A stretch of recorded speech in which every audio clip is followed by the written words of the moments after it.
Hi മക്കളെ, നമസ്കാരം. നമ്മുടെ കളിയച്ഛൻ ജനിക്കുന്നു എന്ന പാഠഭാഗം അതൊന്ന് ചുരുക്കി അതിൻ്റെ ചോദ്യോത്തരം കൂടി നമുക്ക് എന്ത് ചെയ്യാം, ഒന്ന് സെറ്റാക്കി വെച്ചേക്കാം. കൂടെ നിന്നോളുക. കളിയച്ഛൻ ജനിക്കുന്നു, യൂണിറ്റ് 4, ചാപ്റ്റർ 3. ഓക്കെ. ആമുഖമല്ല, പാഠസംഗ്രഹം തന്നെയാണ്. ആമുഖം എന്നായിപ്പോയതാണ്. സാഹിത്യ പരിഷത്തിൻ്റെ സമ്മേളനം ഒറ്റപ്പാലത്ത് നടക്കുകയാണ്. ഡോക്ടർ എസ് രാധാകൃഷ്ണനായിരുന്നു ഉദ്ഘാടകൻ. വള്ളത്തോൾ ഉദ്ഘാടകന് മംഗളപത്രം അർപ്പിച്ചു. ഉദ്ഘാടകൻ പ്രസംഗം ആരംഭിച്ചു. ഇംഗ്ലീഷിൽ നടത്തുന്ന പ്രസംഗം തർജ്ജമ ചെയ്യാൻ NV കൃഷ്ണവാര്യർ ഉണ്ടായിരുന്നു. രാധാകൃഷ്ണൻ്റെ പ്രസംഗത്തെ ആശയച്ചോർച്ചയില്ലാതെ തർജ്ജമക്കാരൻ മലയാളത്തിലാക്കി. രാധാകൃഷ്ണൻ്റെ പ്രസംഗം പ്രേക്ഷകർ അതേ ചൂടോടെ അനുഭവിച്ചു. പെരുമഴയായി പെയ്യുന്ന പ്രസംഗത്തിന് കുറിക്കുകൊള്ളുന്ന തർജ്ജമയാണ് ഉണ്ടായതെന്ന് ചുരുക്കം. പിന്നീട് മഹാകവി G. ശങ്കരക്കുറുപ്പും വൈലോപ്പിള്ളിയും ഒളപ്പമണ്ണയും കവിത വായിച്ചു. പിറ്റേന്ന് G. അധ്യക്ഷനായ വേദിയിൽ കുഞ്ഞിരാമൻ നായർക്ക് കവിത വായിക്കണമായിരുന്നു. മാതൃഭൂമി വിശേഷാൽ പതിപ്പിനുള്ള കവിത തയ്യാറാക്കിയ കവി സമ്മേളനത്തിൽ വായിക്കാനുള്ള കവിത എഴുതിയിരുന്നില്ല. കവിതയ്ക്കുള്ള വിഷയം പോലും നമ്മുടെ P. കുഞ്ഞിരാമൻ നായരുടെ മനസ്സിൽ രൂപം കൊണ്ടിരുന്നില്ല. കവിത എഴുതുന്നതിനെക്കുറിച്ച് ആലോചിച്ചിരിക്കുമ്പോഴാണ് തലേ ദിവസം കൂടാളി നമ്പ്യാർ പറഞ്ഞ കഥകളിയുടെയും വേഷത്തിൻ്റെയും കഥ കവിയുടെ മനസ്സിലെത്തിയത്. അത് ഓർത്തപ്പോഴേക്കും കവിത ഇടവപ്പാതി മഴ പോലെ എന്ത് ചെയ്യാൻ തുടങ്ങി, മനസ്സിനകത്തേക്ക് വരാൻ തുടങ്ങി. അത് വന്ന ഉടനെ കവിതയുടെ കരട് പകർത്തി. കവിക്ക് ആശ്വാസമായി. പരീക്ഷ ജയിച്ച കുട്ടിയുടെ ആവേശം തോന്നി. കരട് കവിതയുമായി യാത്ര. AIRൻ്റെ മുറിയിലിരുന്ന് പുരുഷോത്തമൻ നായരുടെ പേന കൊണ്ട് ആ കവിതയുടെ അസൽ കോപ്പി എഴുതിയുണ്ടാക്കി. ജിയുടെ അധ്യക്ഷ പ്രസംഗം കഴിഞ്ഞപ്പോൾ കുഞ്ഞിരാമൻ നായരെ കവിത ചൊല്ലാൻ വിളിച്ചു. വള്ളത്തോളിനെ നമസ്കരിച്ച് കവി കളിയച്ഛൻ എന്ന കവിത വായിച്ചു. സദസ്സ് കവിതയിൽ ലയിച്ചു. കവിത തീർന്നപ്പോൾ വലിയ കരഘോഷമുണ്ടായി. ആ കവിത NV കൃഷ്ണവാര്യർ മാതൃഭൂമി ആഴ്ചപ്പതിപ്പിൽ പ്രസിദ്ധീകരിച്ചു. ഒരു ഗന്ധർവ ഗായകനെ പോലെ കുഞ്ഞിരാമൻ നായർ വേദിയിൽ വിളങ്ങിയെന്ന് കവിതാ വായനയെക്കുറിച്ച് ഒരു പത്രം എഴുതി. ആ മംഗളപത്രം കവി സാക്ഷാൽ കവിയുടെ കാൽക്കൽ അർപ്പിച്ചു. ഇതായിരുന്നു നമ്മുടെ പാഠസംഗ്രഹം.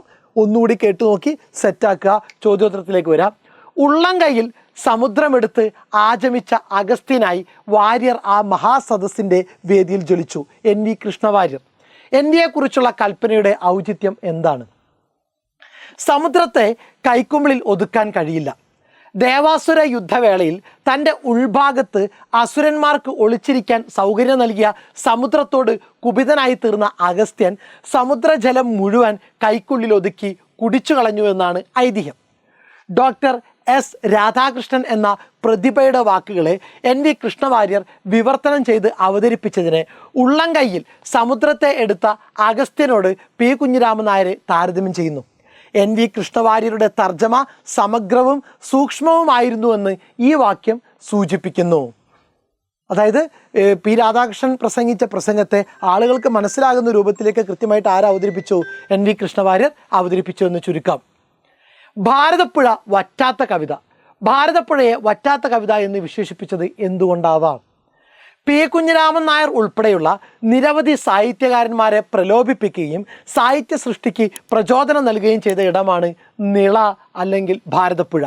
കവിയും പ്രകൃതിയും തമ്മിലുള്ള ചർച്ചയും ഈ വരികളിൽ കാണാം.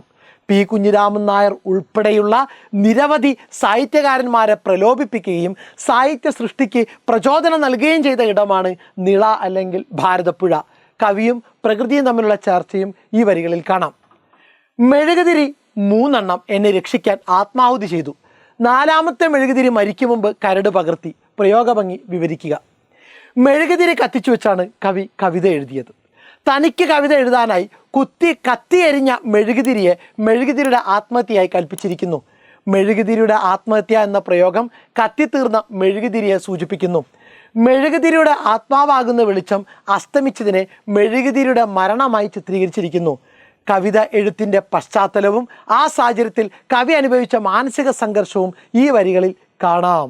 നോക്കുക, മെഴുകുതിരി കത്തിച്ചു വെച്ചാണ് കവി കവിത എഴുതിയത്.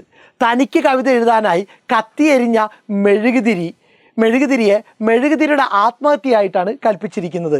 മെഴുകുതിരിയുടെ ആത്മഹത്യ എന്ന പ്രയോഗം കത്തിത്തീർന്ന മെഴുകുതിരിയെ സൂചിപ്പിക്കുന്നു. മെഴുകുതിരിയുടെ ആത്മാവാകുന്ന വെളിച്ചം അസ്തമിച്ചതിനെ മെഴുകുതിരിയുടെ മരണമായി ചിത്രീകരിച്ചിരിക്കുന്നു. കവിത എഴുത്തിൻ്റെ പശ്ചാത്തലവും ആ സാഹചര്യത്തിൽ കവി അനുഭവിച്ച മാനസിക സംഘർഷവും ഈ വരികളിൽ കാണാം. Okay, set.